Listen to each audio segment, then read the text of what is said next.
There we go.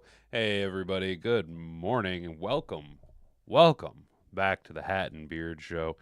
It is Tuesday, April 22nd, 2025, and we are 2 days away from the NFL Draft, the 2025 NFL Draft, where hopes and dreams will be made, futures will be had, franchises will ascend, mistakes will be made, and ideally the Detroit Lions will trade out of the first round and grab us a plethora of picks on day 2. Guys, I'm Hat and Beard. This is the Hat and Beard Show. Thanks for tuning in. Thanks for telling a friend. That's what we really appreciate about you guys. Hey, today we got a couple articles pulled up here for you today. We'll be briskly going over some mock draft news coming out of Yahoo Sports 2025 NFL Mock Draft 9.0. Major QB falls out of round 1, while Saints and Steelers turn things upside down. We'll be talking about that. And then we're also going to roll on over to SI on Detroit Lions, why NFL teams could call the Lions. About Jamo. It's a conversation we've been having quite regularly around on this channel. But, boys and girls, before we do, would you mind doing me a rock-solid favor? We got one quick little news note and update. We have, not to forget, this upcoming Thursday night, we will be doing a bonus episode of the Hat and Beard Show, 5 p.m. to 7 p.m. Thursday evening leading up to the draft. We'll be doing our pre-draft palooza, running mock drafts, taking live chats, running polls. I want you guys to be there and be involved, help us make some decisions. We'll be reading as much news as we can leading up to the draft. We could go right up to the doorstep of the draft, but I figure you guys want to be able to have a little bit of time without me being around, maybe process some stuff. I'm going to grab me some burritos from down the road, and then come 8 p.m., we are locked and loaded, sitting at 28, waiting for our guys to be on the clock. Going to see how things shake out. I'm pretty sure that the first 3 picks are pretty solid. It's just a decision on who's going to go 2 and 3 and what order they're going to go 2 and 3. Guys, before we get into it, though, speaking of the Thursday show, there's a one way you can be involved and know when it's going to come and happen. That is, why don't you go ahead and barrel roll on over to the bathtub underneath the video down in the description there. Go ahead and subscribe to the channel if you're new here.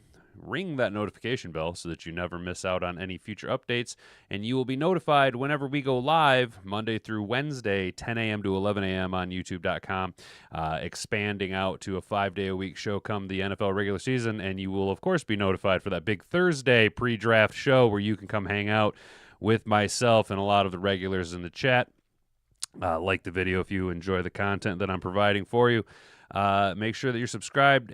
Comment down below if you're watching on post live show. Let me know what you think about this upcoming draft. Why don't you go ahead and answer the poll? What do you think the Lions should do? Should we move on from Mr. Jamo come draft weekend? And then the biggest thing you can do, I really hate drawing this all out like this, boys and girls, but the biggest thing you can do is go on down and click the share button. Okay, share this video around with all your friends, or, I totally understand. I wouldn't want to be affiliated with me either.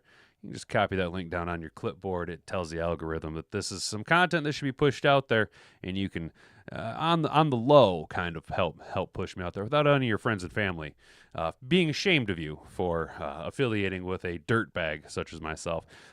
Well, now that's all out of the way, boys and girls. Let's get into the story. It'd be a lot cooler if you did. All right, guys, we are going to walk on over to the chat real quick. Jeanette Hall says Jamo can find a new home. That's right, Jamo can indeed find a brand new home. I'm going to send some hearts on that one there. Jamo can find a new home. Ideally, you guys know I want him to find a fresh new home down in Jerryville, Dallas. I'd love to somehow package the Jamo and the 28th to move up to 12 and get a third-round pick, or Jamo and the 28th to the Pittsburgh Steelers for TJ Watt. Hey! and maybe some future picks. I'm chasing Chase. He's going to be on the work lurk. I'm in the office today, so I not be as active. But I'll be here, my guy, Chase. Even when you're not here, we know you're here in spirit, my dude. I appreciate you coming by, hanging out, lurking in the chat, even if you're in the office, being a well-adjusted adult. Be it that I lack the ability to wake up early in the morning and be a productive member of society. Now, it might sound contradictory because I'm here broadcasting to you live, bright-eyed and bushy-tailed at 10 a.m., but there is no way that I could possibly be a functioning member of society, and most people don't like my hot takes in the morning, especially when I'm in a work environment. So, at least you're adjusted enough to be able to be a contributing member of society working in the daytime. I cannot seem to get off of the afternoons, but I'll never do nights again. But afternoons is pretty much peachy keen for old Hat and Beard here. So let's walk on over to Yahoo Sports, something that we've seen kind of developing over the past few days here following the mock draft news, and that is, seems like maybe Shedeur Sanders is starting to slide a little bit, I would think. I haven't read this article, but right here, Shedeur Sanders goes unselected in our final mock draft, with the Cowboys getting a wide receiver and the Lions getting a steal, and so much more. That's right, Shedeur Sanders been sliding and sliding. Adjusted is the word, so our boy Chase has adjusted to working mornings. Fake it till you make it, right, my brother? And our dude, Mr. Detroit City, good morning, my friend. Let's go Lions. Appreciate you being here, brother. It's the best part of the morning is hanging out with you guys here. We're talking NFL, chewing some fat. But we were saying that we've been seeing more and more, maybe I'm not the fool. I seem to be kind of in the camp early on in the pre-draft process that I was in the camp basically by myself, that Shedeur Sanders isn't all that and a bag of potato chips, right? I mean, he's better than me. He's better than, 98% of the talent pool out there. But when you're in the 98th percentile to be successful in the NFL, you got to be in that 99th percentile. Does that make sense? That 1% is going to make it or break it for Shedeur Sanders.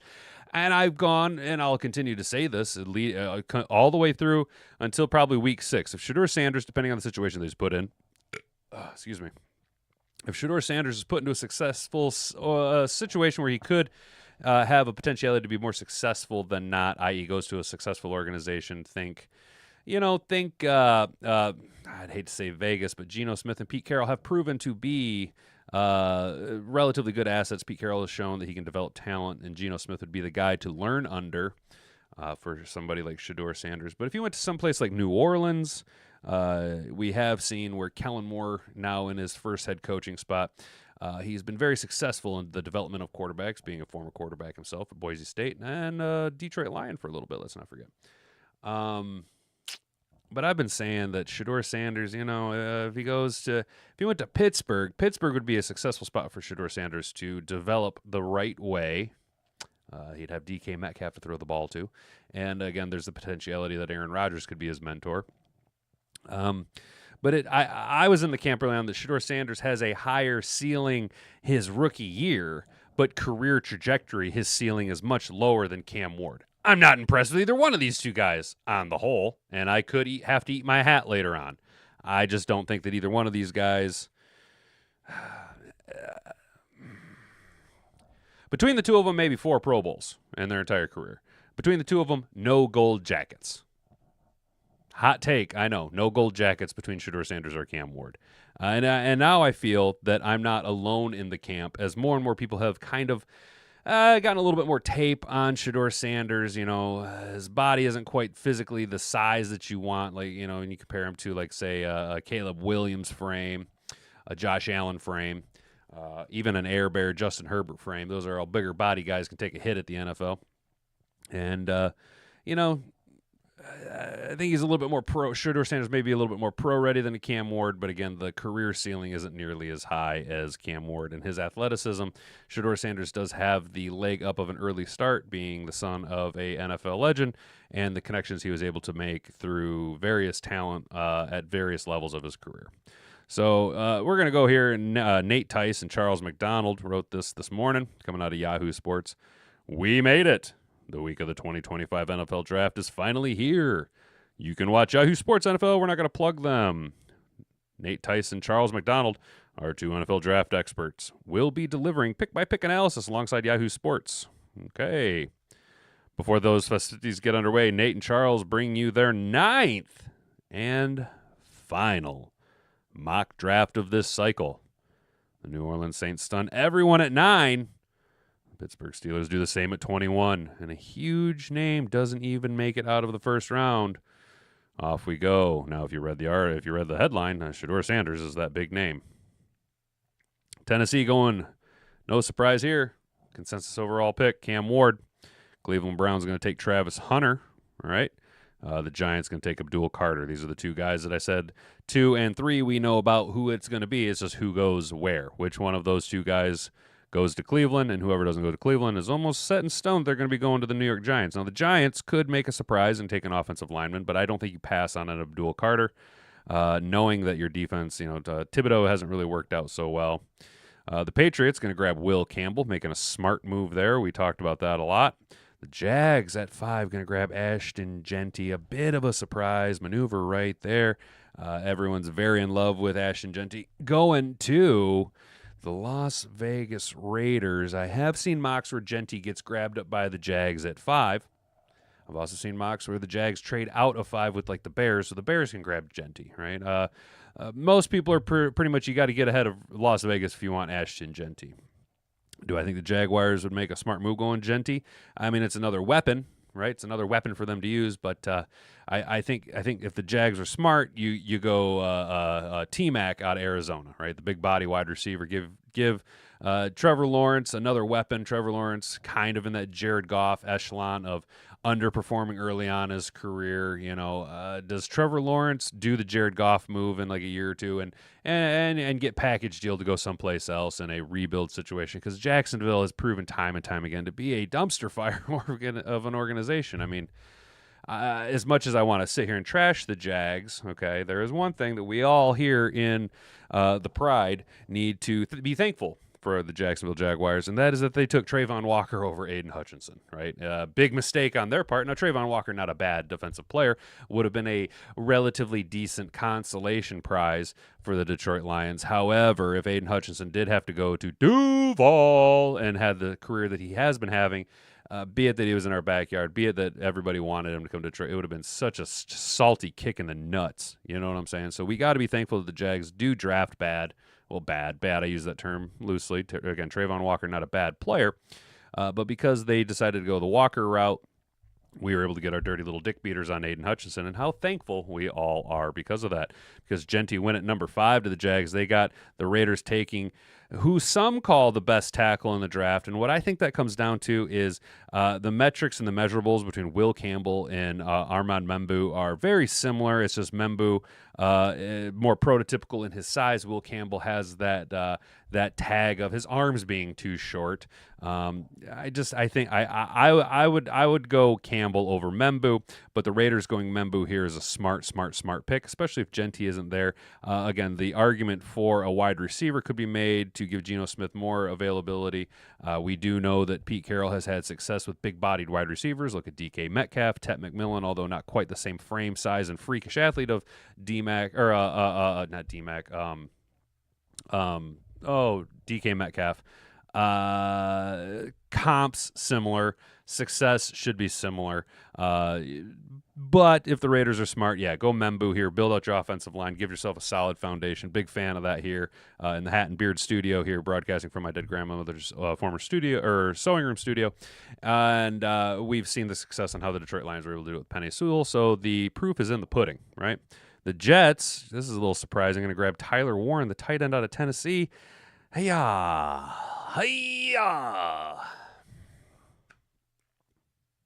The New York Jets. Oh, here we go. Let's roll over to the chat real quick. I'm Chasing Chase. The Jags owner sucks too. Their kid owns the second biggest pro wrestling promotion, and it was great for about 3 years, and now it's off the rails. It's where wrestling careers go to die. Damn, dude.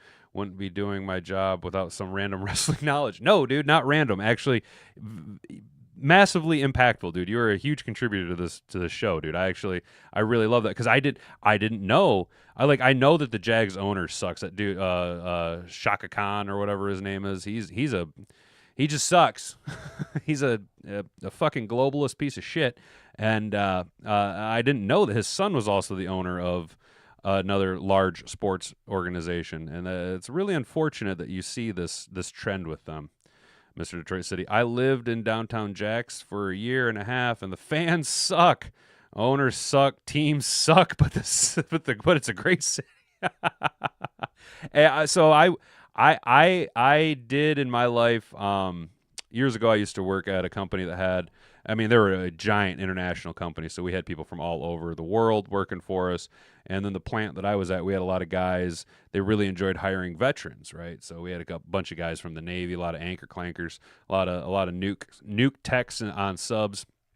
And my buddy Mario, he was stationed down there for a little bit, and he used to go to the Jacksonville games all the time. So he's kind of a Jacksonville fan. So he was a good dude. I can't trash all the Jags fans, but man, it just every time I look at see a Jacksonville game on, the fans don't look like they're having a good time. The stadium looks like a pile of shit. Oh, but however, holy shit, I can't trash the Jags too hard.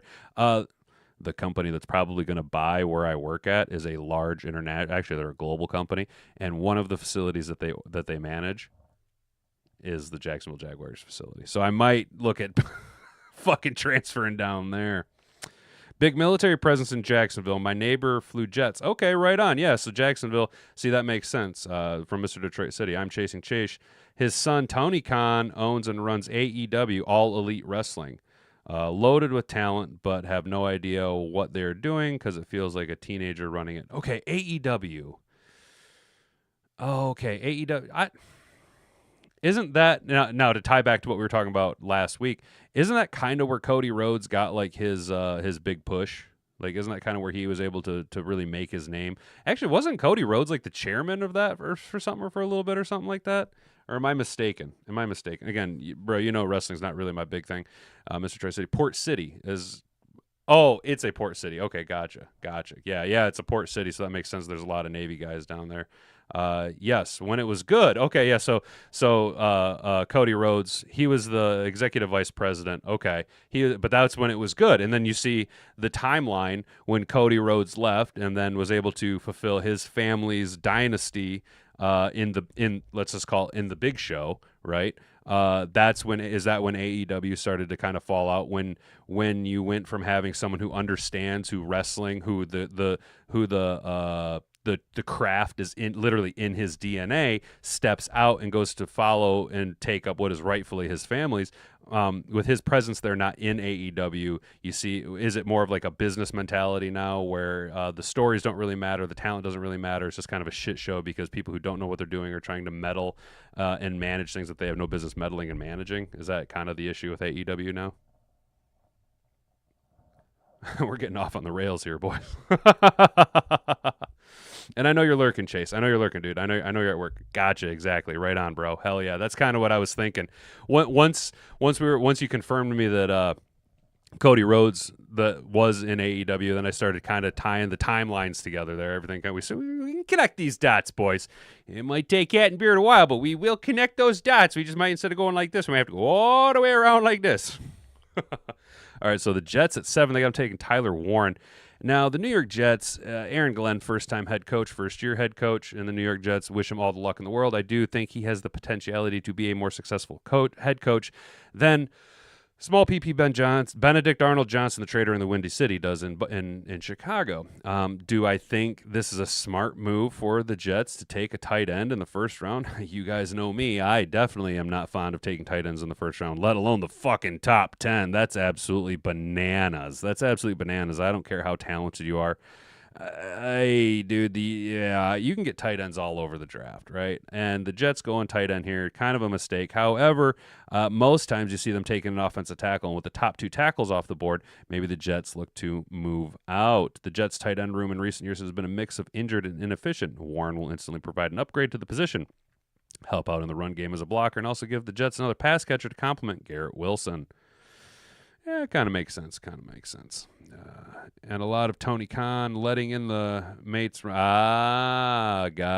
Yeah, see that. Well, that's the thing, dude. That's the thing. I'm Chase. Chase says a lot of Tony Khan letting the inmates run the asylum, and that's kind of the problem, dude. Is that people who don't really understand it? I mean, he might understand money and business, but he doesn't understand that business. You know what I'm saying? You got to have people who know that business be in your ear. When you surround yourself with assholes, you tend to fail. Look at Trump in his first 4 years, right? He surrounded himself with assholes and idiots, and he kind of made himself out to look like an asshole and an idiot for a little bit till he was able to right the ship. Number 8, the Carolina Panthers taking Jalen Walker, the linebacker and edge rusher out of Georgia. The Panthers need pass rush and front seven talent in general, which makes Jalen Walker an interesting fix to their problems. People are split on what his best position might be in the NFL moving forward, but his ability to create havoc and finish plays in the backfield is going to be an appealing for NFL teams. Does that make sense? Oh, wow. Wow. Oh, wow. Wow. Number 9. Wow. The New Orleans Saints. The Saints could end up drafting any position, and it would make sense to me. They might wait until day 2 to strike on their QB, but in this mock, they take their guy right away. Jackson Dart at number 9 has interesting tools to work with, but will need some time to harness them and turn them into more consistency. The Saints with new head coach Kellen Moore, and with Derek Carr potentially missing the season with an injury, have nothing but time. That's right. Yeah, so with Derek Carr being down, knowing the salary cap hell the Saints are in, maybe Kellen Moore gets a longer leash. Maybe this year, just like the Detroit Lions during their rebuild, it's just basically a blank year. You got to get through this year. We gotta fix the money on the books. We got to get in talent. We need to get our guy that we're gonna hang our hat on, cultivate and develop as the face of our franchise. Right. So Jackson Dart going at number 9 overall. That is crazy. That is crazy. That's fucking crazy, man. Yeah, so if they're really that high on Jackson Dart, obviously a trade out at 9 makes the most amount of sense, especially if you're in a rebuild like the Saints are and in salary cap hell like the Saints are. At 10, the Bears are going to take Kelvin Banks out of Texas. The Niners at 11 going to go Mason Graham, the defensive tackle out of Michigan. Dallas Cowboys are going to grab Matthew Golden, the wide receiver out of Texas that some of us are hoping and wishing and praying that maybe the Lions want to take and move on from old Jamo himself, the guy that we're all, let's be honest, I think here at the Hat and Beard Show, most of us are kind of out on Jamo. Like, I mean, I'm not going to be mad if he's still here and has a 1,600-yard season and ends up turning it all around, but I'm also not going to be mad if we're able to sell high on him and get some value. You know what I mean? Just saying. The Dolphins at 13 are going to take Jahad Barron out of Texas. The Colts going to go with Will Johnson, the 6'2" corner out of Michigan. Falcons taking our boy, Mike Green out of Marshall. He keeps going to the Falcons. I've seen time and time again Mike Green going to the Falcons over here. Sorry if my mic's too loud, boys. We're trying to figure this out so it's not right under my nose. Over in the chat, can't be out if I was never in on Jamo. Ha ha! Yes, Mr. Detroit City. I can't be out on Jamo if I was never in on him, and ain't that the truth? God damn, bro. Like, I didn't want to question Brad Holmes when he made the pick, but I just didn't think Jamo was a good culture fit for the Lions. Yeah, best player available, freakish athlete, but culture. And we have seen how the culture of what the Detroit Lions, Brad Holmes, Dan Campbell, Penei Sewell, Jared Goff, Taylor Decker, Frank Ragnow, Penei Sewell, Alex Anzalone, Jack Campbell, Aiden Hutchinson, Kirby Joseph, Brian Branch have all just embodied, Ali McNeil, embodied with the Detroit Lions, right? This cultural, gritty, go to work, not flashy. Yeah, there's some celebrating when our guys hit it, but it's different with Jamo. The way they carry themselves is different, and yeah, I think I'm ready to move on from Jamo myself. The Arizona Cardinals going to grab our guy Jameson Williams and going to shit right in the head of both Lions and Packers fans, or at least Tom Grossi fans. Cincinnati going to grab Derek Harmon, the big defensive tackle out of Oregon. Makes sense. Seahawks going to take our guy Gray Zabel, offensive line, North Dakota State University. Probably going to end up playing guard at the NFL.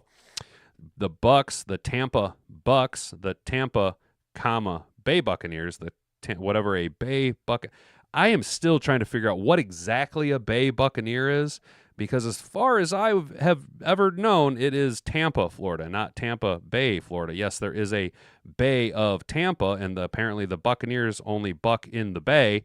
They're going to go ahead and grab Jahad Campbell, linebacker out of Alabama, one of the cleanest player team fits in the first round. Campbell has a real four-down skill set to play the run in coverage and as a blitzer with equal aplomb. Okay, I don't know what that means. With the size and athleticism that we seldom see in the positions these days, even Campbell's ability as a blitzer makes sense in Todd Bowles' aggressive scheme. The Buccaneers have always done a great job of bridging their present roster with future needs.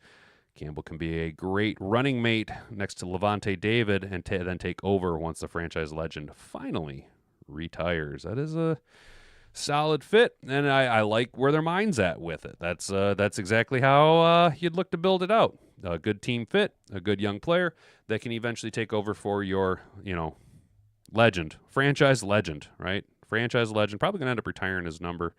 And does Levante David make it to the NFL Hall of Fame?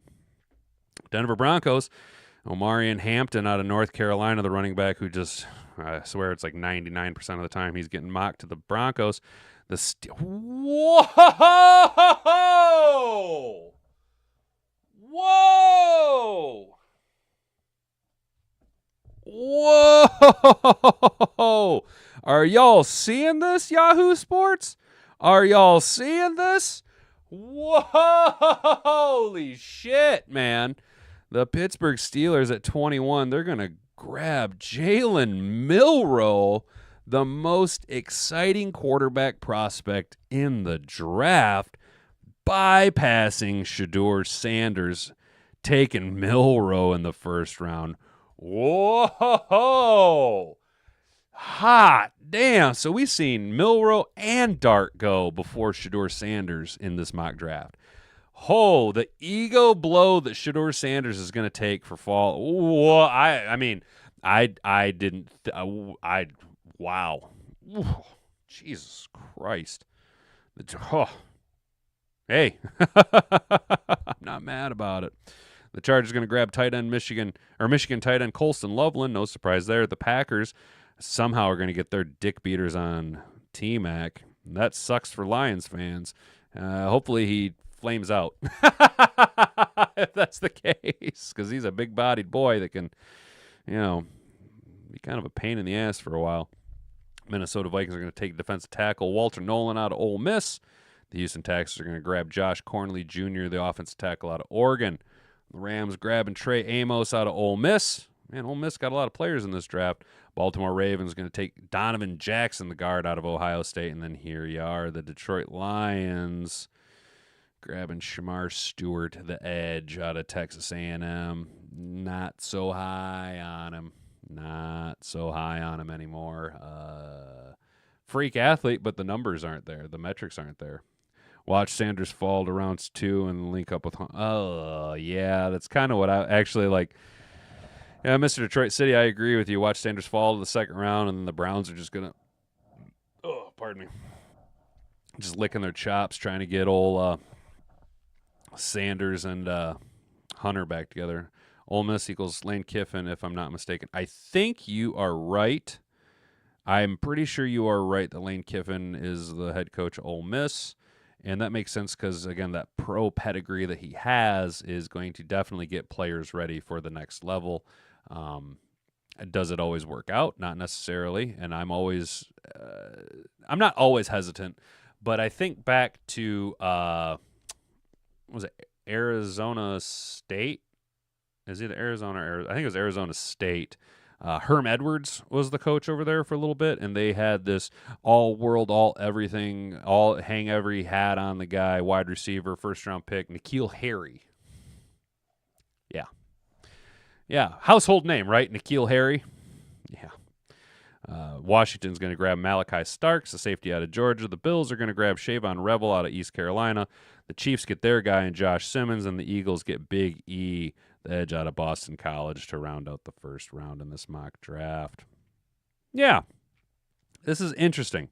I don't like this. I don't like Shamar Stewart. I'm off Shamar Stewart. He needs to develop and would have an infrastructure. I'm off Shamar Stewart. There is another Texas A&M defensive end that I think fits the Lions scheme a lot better, and his name is not Shamar Stewart. But right here, this is where it gets really wild. If this were to happen, if Jackson Dart goes at 9, then we fall into the Brady Quinn watch again, right? Where we're all just sitting there watching Shedeur Sanders pout and just look just absolutely embarrassed because he's going to be the last guy left in the green room. Everyone expected him to go in the top. At one point, he was a top 2 pick. If you see him fall out of the first round, that is a hell of an ego blow, and that's saying a lot for. I mean, you guys know I'm not so high on Jackson Dart, probably the best pure passer in the draft. But you guys know I'm really high on Jalen Milroe. And before I didn't read this, but when I was reading the headline, I assumed that the Steelers and the Saints passed on the quarterback in the first round entirely. And then I was like, well, the Browns are either going to go after Jalen Milroe or they would go after Shedeur Sanders. But Jalen Milroe going in the first round, that is absolutely wild, man. That would be wild. And I'm here for it. Ha ha. Ha ha. All right. Guys, I appreciate you hanging out so far. If you haven't already, like the video, subscribe to the channel. If you're new here, ring that notification bell so that you don't miss out when we go live every morning, Monday through Wednesday, 10 a.m. to 11 a.m. during the offseason. Once we hit the full regular season, we're going to be going full steam ahead 5 days a week, Monday through Friday. And you can also be notified when we have our pre-draft show Thursday, this upcoming Thursday, Draft Day Thursday, April 24th. We will be live from 5 to 7 p.m. leading up to the draft, having all kinds of fun, reading all kinds of news, and doing as many mock drafts as we feel like doing. And I want each and every one of you to be here and being engaged. You could be a guy like Keitho and open my eyes to a player like Kenneth Grant, who I'm still very high on. I'm still very high on the Kenneth Grant. The mock draft we did last week was just absolutely just an ass kicker of a draft, and I'm really hoping that that's the way that it's going to go. I've had last night I had a couple of weird dreams. One, I had a dream that the hen bit that is growing in the back part of my yard ended up taking over my entire yard, and I had to just kill off my entire sod, all of my yard, and start all over. That was weird. But I've also just been having dreams that the Lions trade out of the first round, and then we just are able to grab our boy there, Kenneth Grant, early in the second round, and just absolutely obliterate the draft the way Brad Holmes has been able to do. So before we get into this article, I'm going to go ahead and hit my oil can. Let me know what you guys think down below. All right, something we've been talking about the past couple days. Something myself, something that clearly the chat, our boy Mr. Detroit City summed it up perfectly. You can't be out on Jamo if you were never in on Jamo. This article coming to us from SportsIllustrated.com. Why NFL teams could call Lions about wide receiver Jameson Williams. Why NFL teams might be interested in a player eligible for a fifth-year option. Coming from our boy John Macaron. This is 21 hours ago. The Detroit Lions are facing a decision regarding the future of wide receiver Jameson Williams. After a breakout third season in which Williams surpassed 1,000 yards with that whopping 1,001 yards, the Lions are now tasked with deciding on his long-term future with the team. Detroit can gain an extra year of team control through his fifth-year option, but then we'll have to determine whether or not to sign him to a long-term extension. Does that fifth-year option produce equal or greater than what he did last year? With the value of wide receivers ever increasing, and Amon-Ra St. Brown already on a hefty deal, it's uncertain whether the Lions will elect to retain Williams past his rookie contract. If not, then General Manager Brad Holmes in the front office could look into trading Williams for assets. A scenario or two could play out like this. The team is wavering an extension or wavering on exercising a fifth-year option on a player since the fifth-year option is fully guaranteed at signing. NFL insider Albert Breer explained, but the teams also know that the player will be more valuable with 2 years left on his deal than one. So rather than deciding on the option, the team trades the player to give that team the right to exercise the option and have 2 years of control over that player. If Williams has another big season, he would likely command an extension near the top of the receivers market. Currently, Cincinnati's Jamar Chase leads the league in annual average with a contract that pays him $40.25 million. Over in the chat, I think if we're going to beat ass all year long, regardless of who we draft, Mr. Detroit City, my guy. I am completely in agreement with you. And I think we are going to be led. I think the Detroit Lions are going to be led by Aiden Hutchinson this year. I think Aiden Hutchinson is going to play like a man absolutely possessed. A man wanting to show everybody that he was rightfully on and would have been the NFL Defensive Player of the Year last year. And he's going to pick up where he left off and play even more ferociously, especially if we can get a defensive end to complement him. Terrion Arnold takes that big step in the secondary. DJ Reed continues his high level of play and are two of the top 5 safeties on the back end. Clean everything up. Aiden Hutchinson, whoever we draft, Ali McNeil once he's back. Eating. Our front four eating. Our front four eating all day with Hutch back healthy. With the Lions' uncertainty regarding the 5th-year option, Breer believes that it could be an indicator of the team not willing to offer him the hefty extension. As a result, trading him, as opposed to letting him walk in free agency, could be more beneficial for the team. Get something for him instead of nothing, right? If you're on the fence on exercising the option, then you're less likely to give the guy a blockbuster deal. So you have to consider moving him, simply because being willing to consider exercising it means he'll likely have, he'll likely have value to somebody else. Holmes indicated the Lions were likely going to still exercise Williams' 5th-year option. The talented wideout emerges the team's second-best wideout in 2024 and recorded his first 1,000-yard season, 1,001 yards. Quote, it definitely makes you wonder if, say, the uncertain future of guys such as Detroit Lions wide receiver Jameson Williams or Giants outside linebacker Kayvon Thibodeau could elicit phone calls in the coming days. Yep. Yes, sir. Yes, sir. Shout out John Macaron. Not to be a dick, dude, I can't remember the name of your channel right off the top of my head, but he is also a YouTube content creator and makes really good content. He's actually popped up in the chat once before, so that was kind of cool. But so a little bit, but we need to figure out what we need to try and figure out what we're going to get for Jamo. What could we get for Jamo, right? I don't know. I'd like to see, TJ Watt in the 2nd or 3rd round pick. I'd like to see Jamo get packaged to the Cowboys for the 12th pick and our 28th pick and then grab a 3rd rounder on the back end, right? But you got to strike while the iron's hot on Jamo. You know what I'm saying? You got to strike while the iron is hot. I don't know. Is it going to be hotter next year? I mean, are we going to have to pay him? Or is this the hottest it's going to be? Is this going to be the time to sell high? Right? And Jamo is a talented wide receiver, but he's not the focal point of our offense. He is a luxury, right? He is a luxury that we should be able to look at if we can get more and to upgrade at needs more via the draft or via, a package deal where a player comes in. I'm ready to move on from Jamo. I am. Well, that was a little bit shorter of a show than I want. I'm back. Work was making me, quote, people. I never want to. People. Yes, dude. Chase, I am totally there with you on that, bro. I'm a little not nervous, but the new guy on my shift starts today. And for whatever reason, the boss man decided to work him 3 to 11, which is my shift, instead of the 2 to 10, which is his normal shift.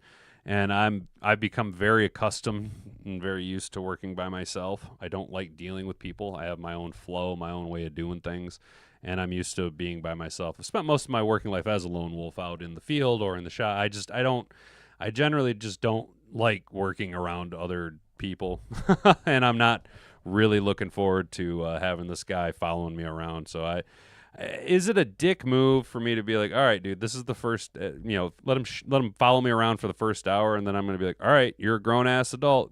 Go figure it out. I got my own shit to do. Like, is that a dick move? Over in the chat, they picked me to be their new people mentor, and I've only been with the company since November, and I also like to work by myself. Oh, dude, that sucks. You faked it too hard. You faked it, and then you made it. You faked too hard. Flew too close to the sun, made him pretended, and made him think that you were a people person. Now look at you. You're the people mentor. Oh, I mean, this is the thing, man. Whenever I work with other people, it's I have a different standard, a higher standard that I hold myself to. And when I work with other people, I expect them to be at my standard. And if they don't hit my standard, then I just end up doing it all myself anyway. So what is the point of working in groups when they're just going to be inadequate and inefficient, and I can just do it better myself? And then in that same vein, wouldn't it then be more efficient if I can do it better and more efficient by myself to then have that other individual go and work on something else? Right? Doesn't that make more sense? This always happens, yeah. See, that's the thing, Chase, is it always happens. And, for the first little bit of where I work, the first 6 months, I pretended to be, Mr. Friendly, Mr. Nice, Mr., and now I'm just an asshole. I don't care. I just don't give a fuck, dude. I've come to realize that most people in positions of management, most people calling shots are fucking morons, dude. They don't know what they're doing, but they expect you to worship at their feet because in their mind, manager is a title that they have rightfully earned through the trials and tribulations of decades worth of hard-fought labor and extensive knowledge that they've accrued, which is why they get paid significantly more than you, and you must respect them. When 9 times out of 10, if you really look at it, 9 times out of 10, most people in positions of leadership in companies are the only person who wanted the job. And this is what I tell people. This is literally what I have told people. And, I don't fucking care. Recently, so my manager said he's going to be retiring in the next year here.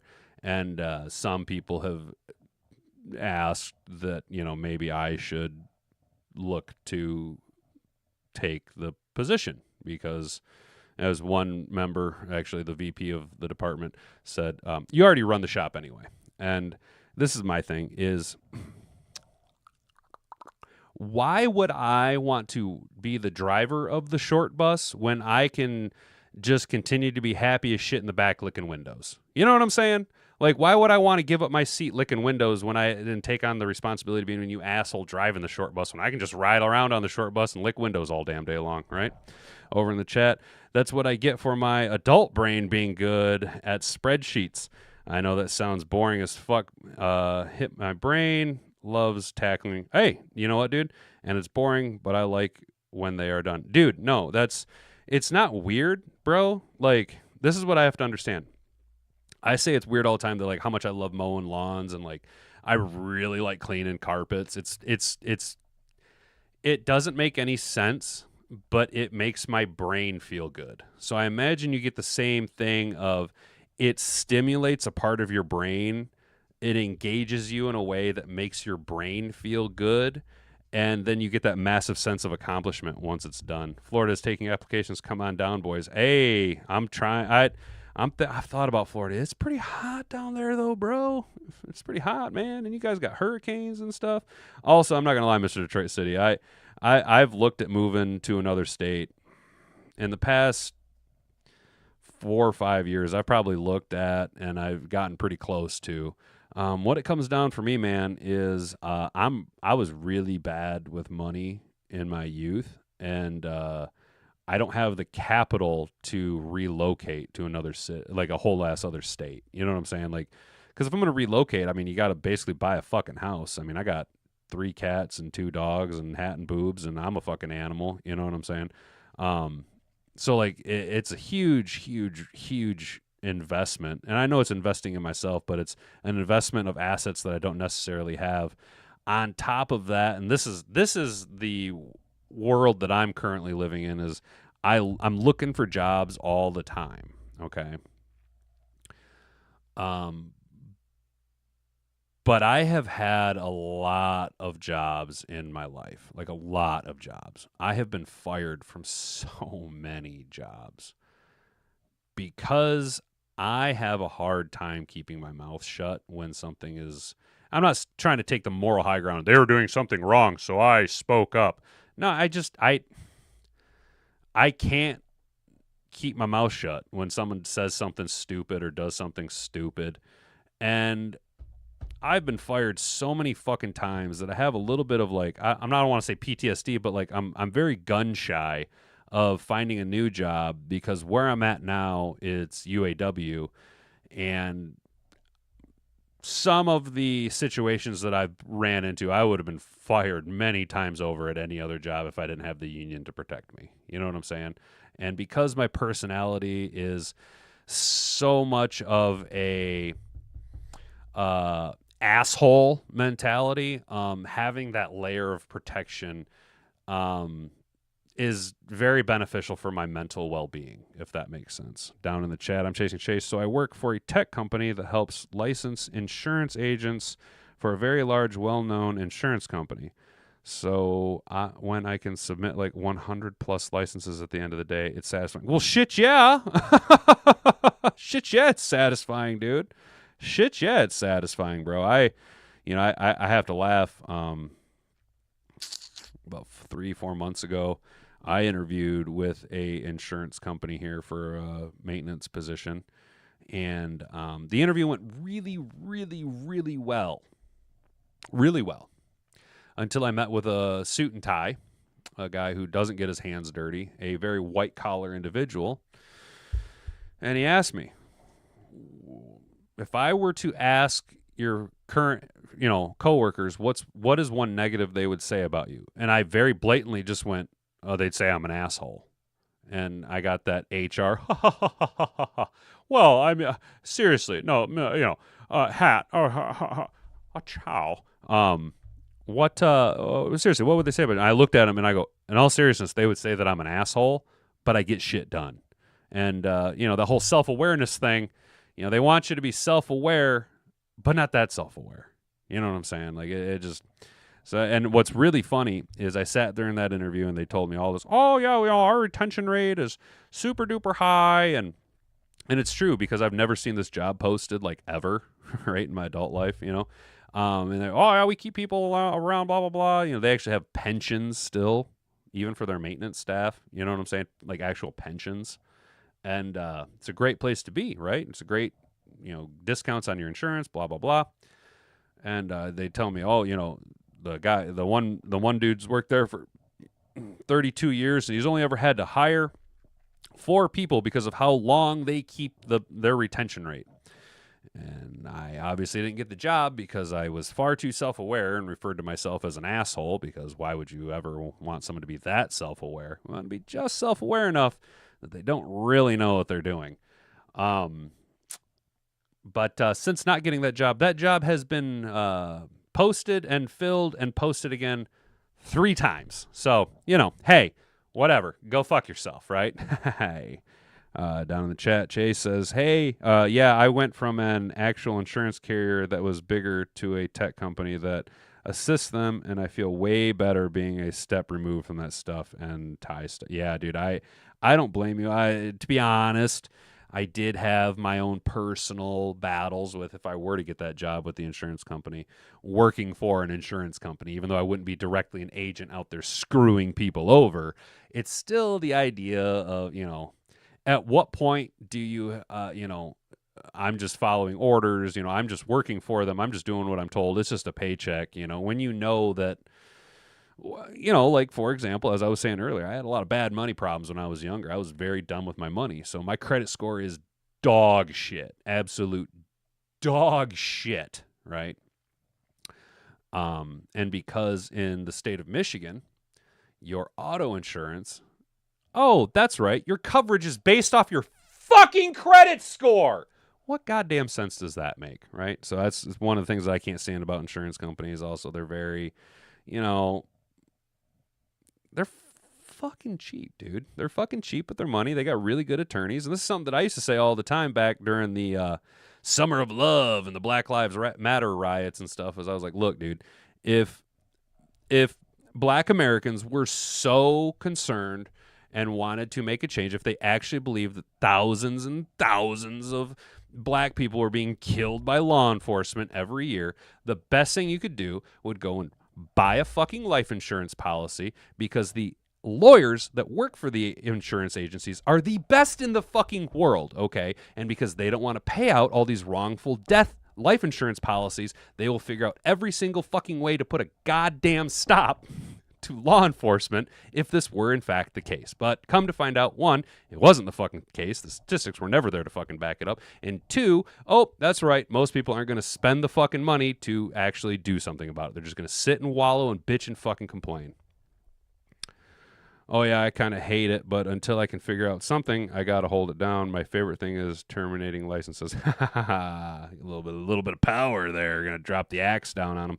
And I'm not saying, bro, I'm not saying, like, you know, you need to feel bad about working where you work or whatever. I'm just saying, like for me, you know, I had my personal qualms with potentially working for an insurance company because I have my own, you know, issues with insurance agencies. But at the same time, I had to look at the dollars were there. You know, it was a good dollar amount that they were willing to fucking pay me. And really, it was that pension.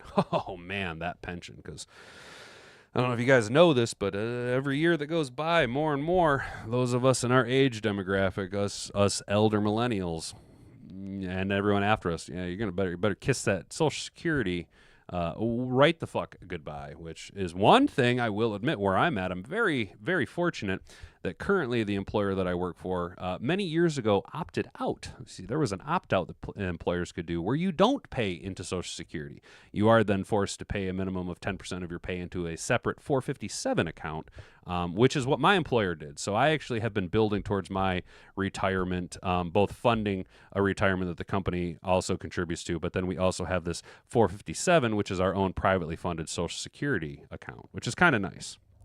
Until you start throwing me at the producer money, I got to make them pay. Yeah, dude, I don't blame you, dude. I don't blame. Well, shit, bro. until I can fucking make money on this, I'm still working for them dumbasses that I work for, bro. And sadly, dude, oh my gosh, sadly, I was actually falling down a rabbit hole the other night, and they were talking about, you know, how societally wise, you know, our generation, it's the side hustles and the second streams of income and passive income and content creation for income. And do you know what the average United States content creator makes? The average. Now, let's be honest, the average is not the norm. The average is the average. It's the average between the absolute lowest and the absolute highest. The average income for a content creator in the United States, $54,000 a year. That's it. That's I mean, I think the average household income for a two-family or a two-person or a two-income household is like $114,000 in the United States. Again, that's the average, which, I mean, I'm below that. But the average full-time content creator only makes $54,000 a year. Now, the high end of everybody, you know, your Mr. Beast, your big-time content creators, obviously, they're the ones pulling that number up out of the dumpster. Because if it weren't for those mega content creators, that number would be barely a part-time job, right? And then you have to think about all the time investment and all that stuff. Yeah, I'm Chase. Sounds about right. Exactly, Chase. You see what I'm saying, bro? It's not that much, and so, you know, I used to have this pipe dream of, you see the big-time content creators. We'll wrap this up here soon. We're getting about an hour. Big-time content creators, and you're like, man, that's the life. You know, they make content full-time. They're able to fund all this stuff. They're the very, very, very lucky ones, right? I'm at this point now where it's like, I would love to do this full-time, but I basically am going to have to do this full-time as well as work a full-time job in order to get financially even just a cunt hair ahead of where I'm at now. And that's a lot of time investment. I'm chasing Chase. Been a Twitch affiliate for 2 years. I love making $100 every few months. Well, yeah, and that's the thing. Like, you know, the content creation is such an influx, or not influx, it's such a variable of you can't just say this is my budget, you know what I'm saying, until you're one of those higher end people who sell subscriptions and can start to kind of build your thing around, like, say, like Actual Justice Warrior, you know what I mean? He bases his entire income off of his monthly membership to his website, you know what I'm saying, like that type of stuff. And because the views can fluctuate, obviously, at any time. The monetary value can fluctuate. The successful ones have multiple streams that they put their content out too, so they're kind of double dipping. But really, there's not a lot. I mean, there is a lot of money in content creation, and the successful ones are able to prove that. But if you're just an average, a schmuck like me, I mean, there's nothing. I mean, I don't make anything. I don't make anything. I just hang out with you guys. You know what I'm saying?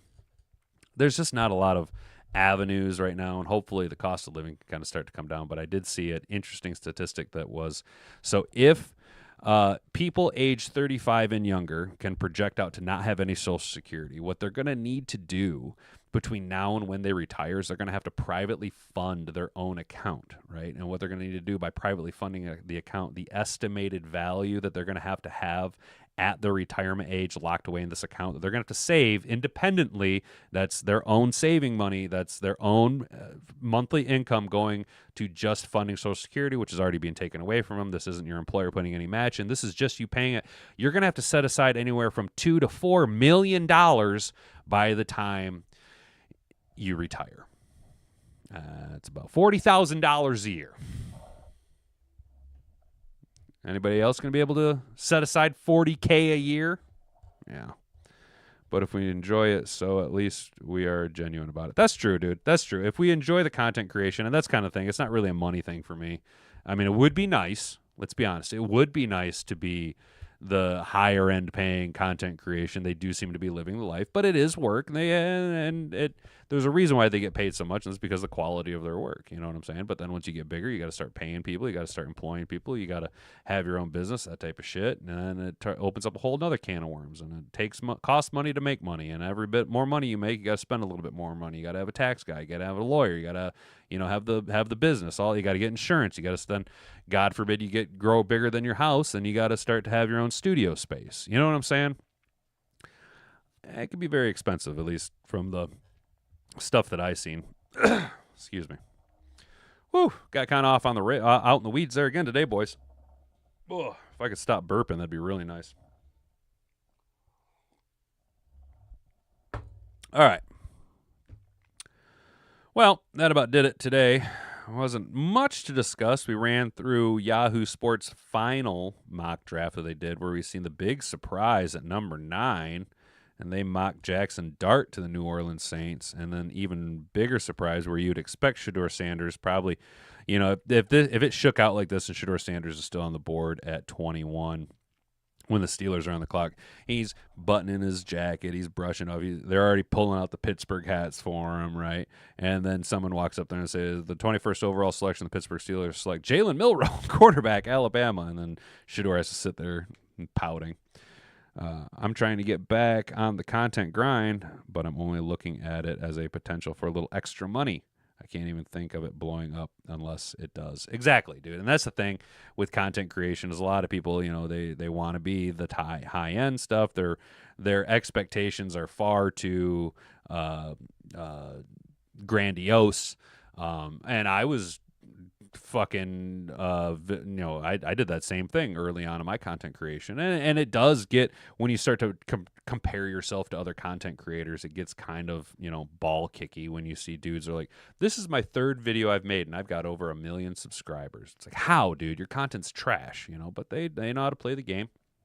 And this is as much as I'd like this to be an alternative stream of income, and maybe one day it will, this is one of the very few places where I'm able to talk about the Detroit Lions the way that I want to talk about the Detroit Lions, and things that I care about. This is something that I've always been very passionate about, and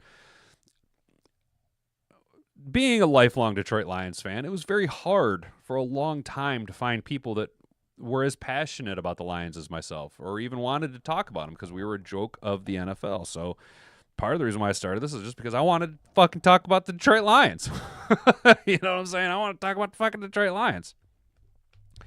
Yeah, I'm guilty of it too, Chase. I'm guilty of it too, bro. But I want to talk about the Detroit Lions. I want to talk about football. And then, a year or two ago, I started doing that, and then we only talked about football. And now, because I only talked about football, I was trying to chase the algorithm. And now, honestly, I don't really give a fuck.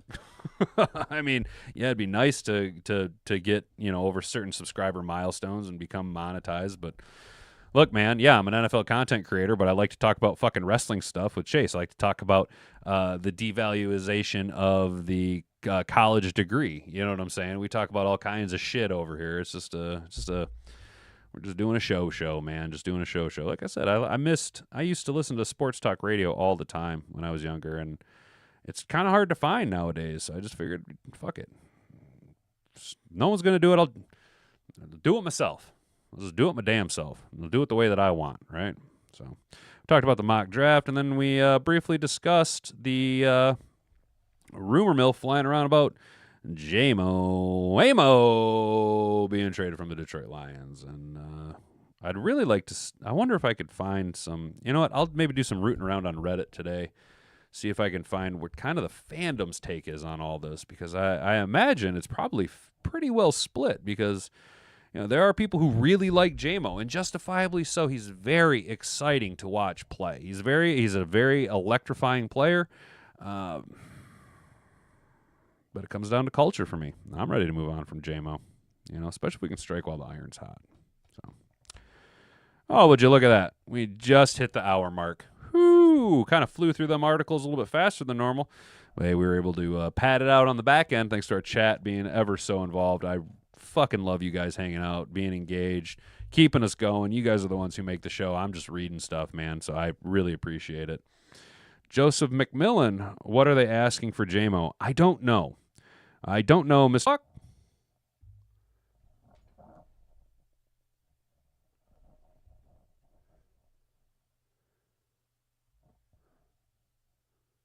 Yo, this is... Can you guys still see me? Okay, so my laptop just... Okay, well, that's weird. I don't understand this. What the fuck, over? Yeah, guys, we ran into some serious technical difficulties over here. I don't know what the hell's going on. So we're just gonna pack it up. Sorry, McMillan or Joseph McMillan. My bad, dude. I don't know what's going on, bro. Something's fucked up with my laptop, dude. We've had technical difficulties. We will talk more about Jamo tomorrow. So come tomorrow, hang out tomorrow, 10 a.m. to 11. Subscribe if you're new here. Turn that notification bell on, because we'll be doing a live show 5 to 7 Thursday before the draft. Doing all kinds of draft talk, draft, pre-draft stuff, news, mock drafts, that type of stuff. So come hang out then, dude. And we will be talking about the Jamo potentiality trade for the rest of the week. So, guys, I appreciate it. Thanks for hanging out. Have a good rest of your day. Stay out of trouble. We're trying to figure out what's going on here on the tech issue. So have a good rest of your day. We'll see you guys tomorrow. Stay out of trouble. I've been Hat and Beard. You've been attentive audience. Bonga bonga. Frig off.